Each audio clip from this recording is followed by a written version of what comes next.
Hey YouTube, Spider G back here. I was looking at this knife. I don't remember if I've opened it before, um, but it is so big and just redonkulous. It's super heavy. It's like a pound. Uh, it's s35vn. It was a gift from a long time ago. More But I want to get into this thing and show what's inside. I don't know if anybody's ever seen this thing. I've never really seen this. I've seen like a similar looking ones with the sheep's foot, but you just there's a really long screw that goes in there, and then you just use a flathead and just get it going. These screws go all the way through. So I just pull that one out, and that's all it needs. Okay, so we got steel multi-roll bearings, and yeah, so this must be an old one, or some sort of replica of something, but it looks like I mean, these are just big slabs of titanium, I think. Yeah, so, oh, the blade is not. So titanium. Everything's titanium except for the lock bar, and the pivot, and the washer, and the blade, and of course, the steel bearings. But yeah, that's all the hardware is steel. Everything but the slabs of titanium, and no weight relieving or anything. It's not heavy, but you pick up both of them, that's about the size of a knife, you know. And then you throw this blade in, which is just, look at that stock. It's just huge. Is there any markings on it? Let's go ahead.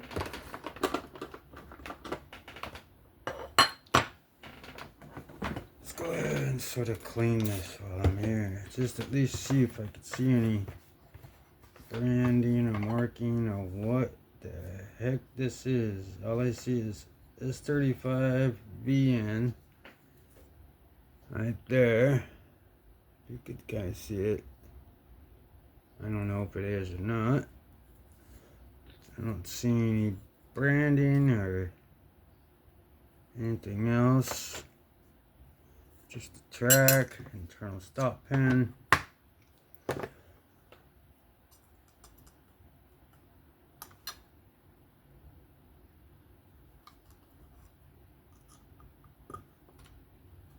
So if I was to put that in, so yeah, okay. Alright. Clean this off. These are fine. I did try to sharpen this one too. And it also had that little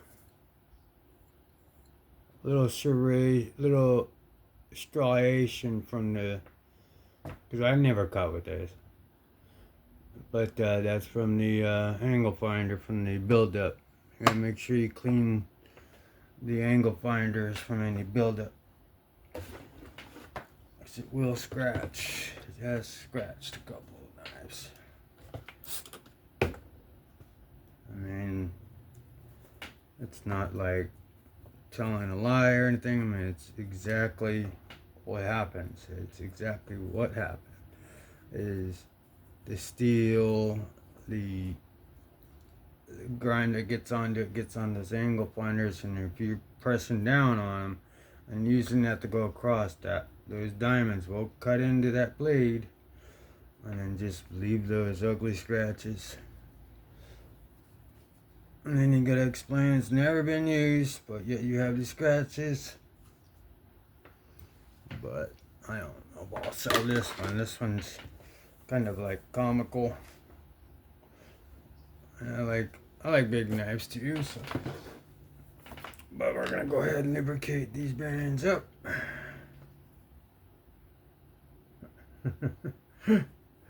Such a big knife. So let's go ahead and lube up all the stuff. It's gonna be okay. So heavy's gonna go here and on the lock bar. So let's go ahead, put our blade in. We'll put some juice on this side. Lubricate these bearings. It's pretty smooth for steel bearings.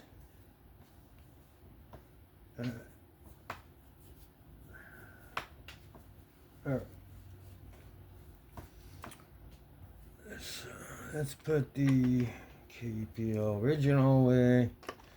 Let's go ahead and put some in the lock bar here. See if we can't help, or the detent. Dang, that's a big ass detent hole.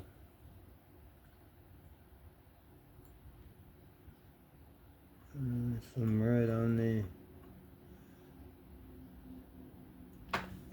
Now spread this across here.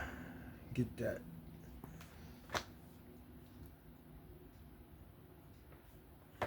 All right. That's good to go. All right. So far so good, man. It's not a difficult build or anything. Just big, you know. I mean, you could chop, probably baton with it if you want, but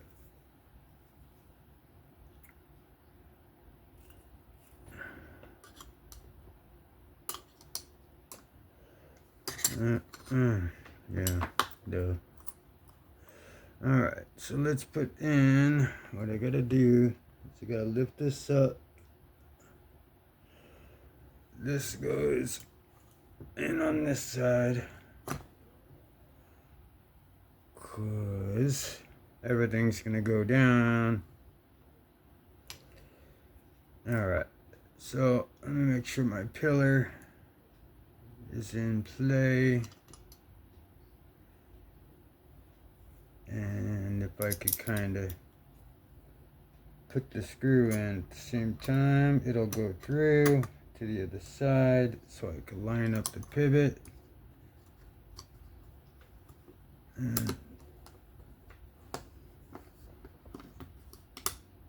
all right, let's seat that. It's feeling pretty good so far. Let's go ahead and seat it.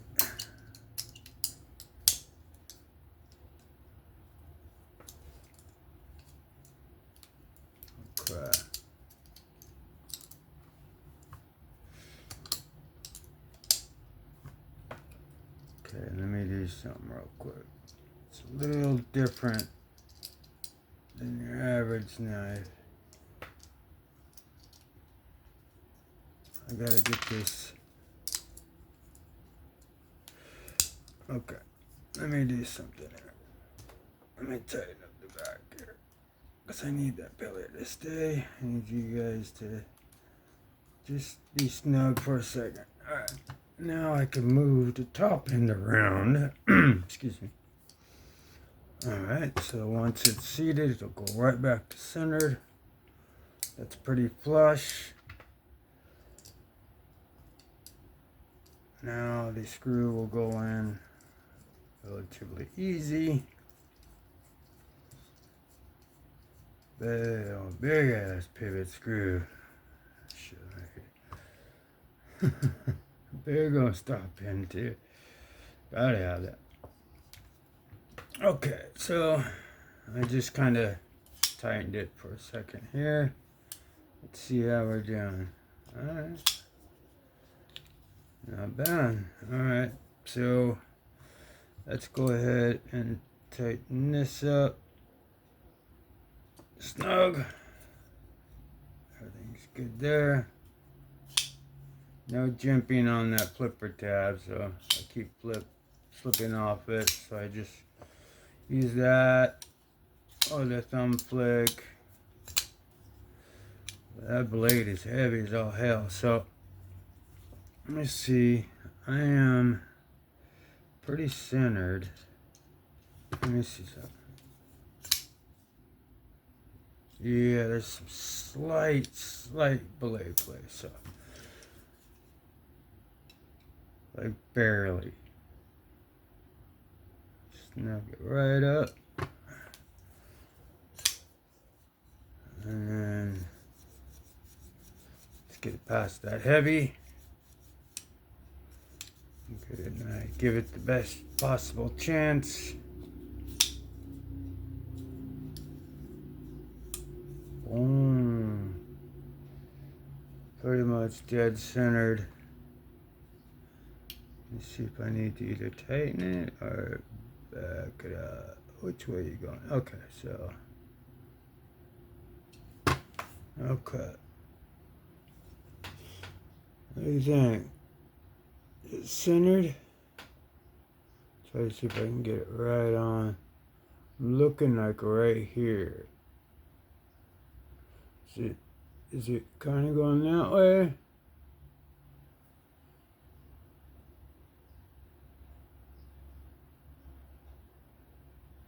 Yeah, it might be going.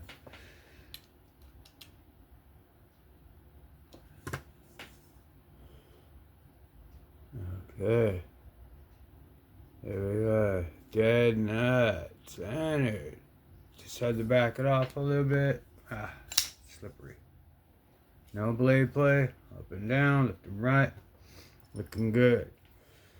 We're not finished. We gotta get off this. Get this KPL off. Alright. And then we're gonna clean that lock face off. Let's go ahead and get that done because it's got quite the lock face. So definitely want to continue. Oh, I don't know who else has this knife. I may have to do this a couple times, but it's never had a hint of lock stick or anything like that.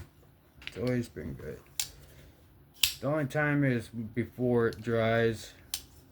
You'll feel that, but as soon as the alcohol dries, it's in perfect condition.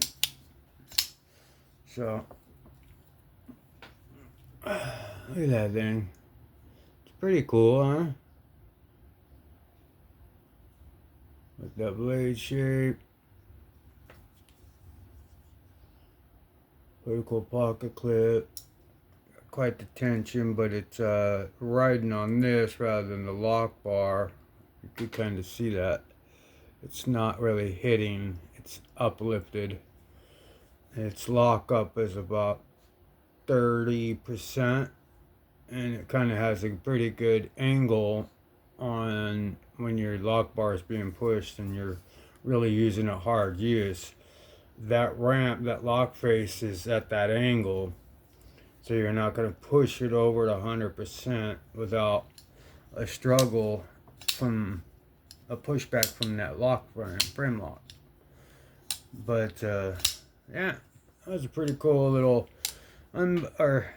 opening and disassembly maintenance of this. I don't know. I almost want to say it's like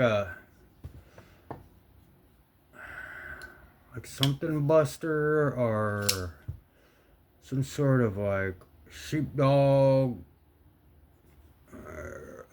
Curtis. It kind of reminds me of like the Curtis. Grip. I remember. It's called the Curtis. It has that kind of geared. Forget the name. Is it Griffin?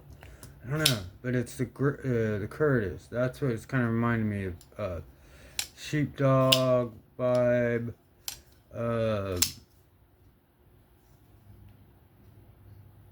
don't know what else that's kind of giving me the vibe, but it's a really big knife. Take the next big one. is my effing grow here. And that, these two big boys have got to be obviously knockoff of Strider, but that's the effing grow. Really good knife. I don't care what anybody says. This is a good knife. I just can't carry it. I like it. Full tie, it's heavy. This is full tie, it's heavy. But these are what I want if I need to, you know. And I have better stuff for that. So this is close quarters. Down the skis. But anyway, that'll do it. That was the breakdown, disassembly of this sheep's foot titanium knife and s35vn with the titanium everything. And it's a pretty cool knife. Found this interesting. Give me a like, sub, comment if you know what it is, but or what it reminds you of. I think it reminds me of the Curtis, or like, not the Sog Buster, but there's like this other one that sort of looks like this with the sheep's foot type sheepdog, but it does kind of remind me of the Curtis. I don't know. But no jimping, no wear. It's just titanium and a blade. So anyway, that'll do it. That's the disassembly and opening and then a little overview of this particular knife. I don't even know what to name it, but just a disassembly cleaning of a very nice titanium sheep's foot knife. Alright, that's it for me. Have fun, be safe. I'll catch you on the next one. I'm out. Bye bye.